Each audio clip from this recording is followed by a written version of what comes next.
Tous les acteurs d'Il était une fois Made in France ont été testés à la Covid, alors désormais, on tombe le masque.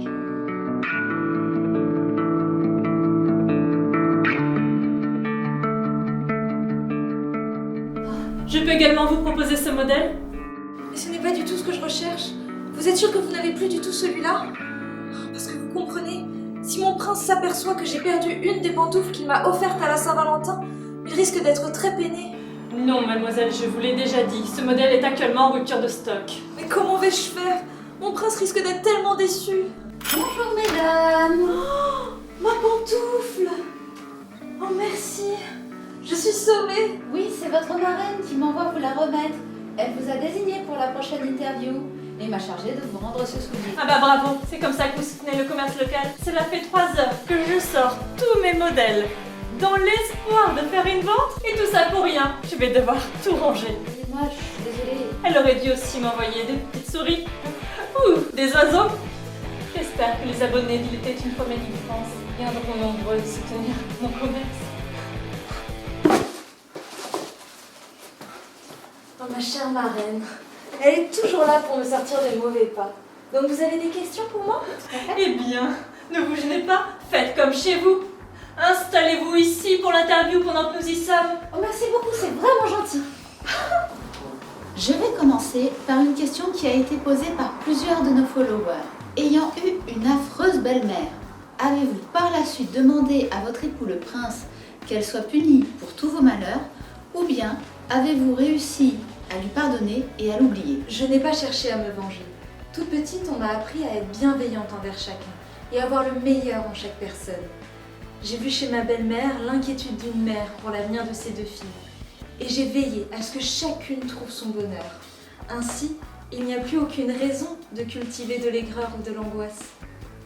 Avant de parler de votre rôle de princesse, revenons à votre rôle de servante. À la fin de la journée, ayant fini votre ouvrage, vous aviez l'habitude de vous asseoir au coin de la cheminée dans les cendres. Dans quel état d'esprit étiez-vous dans ces instants-là? Étiez-vous triste ou plutôt joyeuse? Ni l'un ni l'autre, j'étais plutôt rêveuse. Je pensais à mon prince que je rêvais de rencontrer pour fuir la monotonie de mon quotidien. Ces pensées étaient très réconfortantes et mes prières ont été exaucées. Moi, j'ai beau prier, les clients ne viennent pas plus nombreux. Vous avez rencontré le prince au bal. Si vous deviez danser avec un prince de notre époque, quel serait-il? Je danse avec tout le monde au bal, prince ou pas. D'ailleurs, j'invite à tour de rôle employés de maison, commerçants, fournisseurs, artisans, pour qu'ils aient eux aussi leur moment de rêve. Je vais peut-être avoir mon invitation alors? Parlons maintenant de l'objet qui a changé le cours de votre vie. Si vous n'aviez pas perdu votre pantoufle en vous précipitant dans les escaliers pour partir à minuit, comment auriez-vous attiré l'attention du prince afin qu'il vous retrouve? Je ne sais pas. J'aurais probablement envoyé un oiseau lui porter un doux message avec mon adresse. Toujours au sujet des chaussures. Elle l'achète pas. Que pensez-vous des matériaux véganes pour chaussures comme le Pinatex, c'est-à-dire le cuir d'ananas? De mieux en mieux en cuir d'ananas. Et pourquoi pas en peau de banane? Ou tiens, de citrouille. Si je n'arrive pas à vendre de chaussures, je pourrais toujours me recycler en marchand de fruits et légumes. Eh bien, comme vous le savez, les animaux sont mes amis. Donc je suis tout à fait favorable à toute solution écologique. Justement, au sujet des animaux, certains d'entre eux vous ont aidé lors de la visite du chambellan du roi pour l'essayage de la pantoufle. Les avez-vous emmenés avec vous au château ou sont-ils restés dans votre ancienne demeure? Bien sûr que je les ai emmenés avec moi au château. D'ailleurs, désormais, chacun a sa chambre et son personnel dédié. N'importe quoi. Du personnel pour les souris.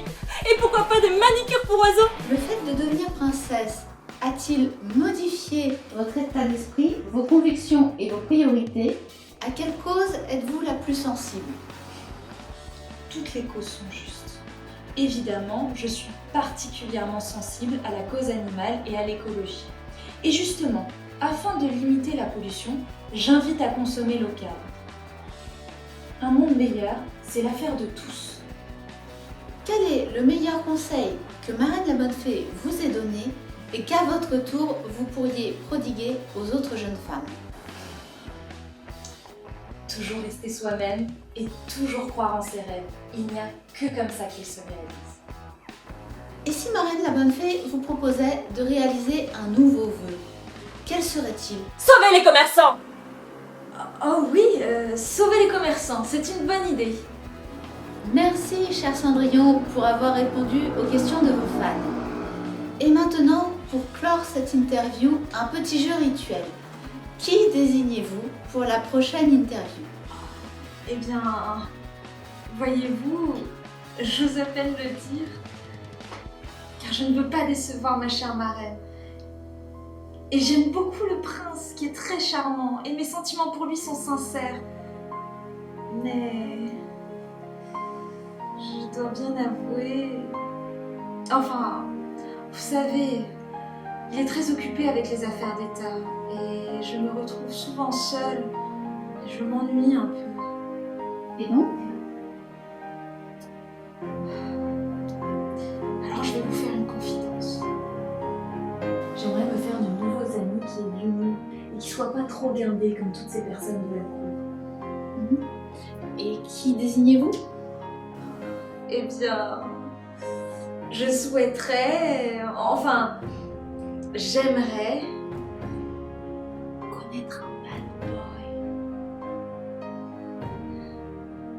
Alors, remettez ceci au Joker et faites-lui part de mon amitié. Oh, Cendrillon!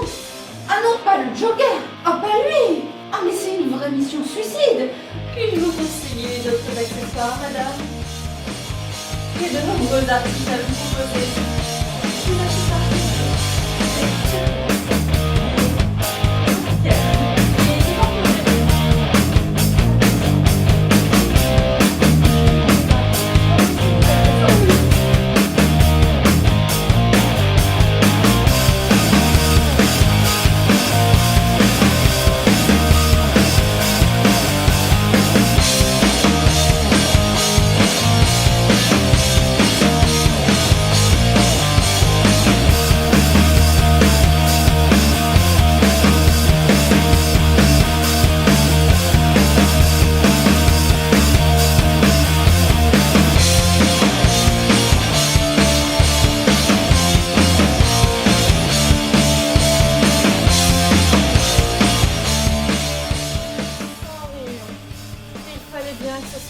Cendrillon, tiens. Ça ne pouvait pas être les 12 princesses dansantes, non?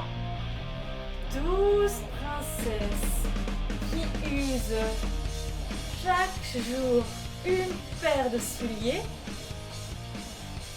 12 paires fois 365 jours. Ça fait... Vous avez aimé cette vidéo? Alors continuez à nous suivre en vous abonnant à notre chaîne Il était une fois Made in France. Chaque mois, découvrez un nouvel épisode de nos personnages costumés et faites-nous part de vos impressions avec des likes et commentaires. Alors rendez-vous sur Facebook, sur Instagram ou sur TikTok pour poster votre question en commentaire. Suivez notre partenaire, la boutique atelier de chaussures Aram d'Orient au 66 rue d'Alésia à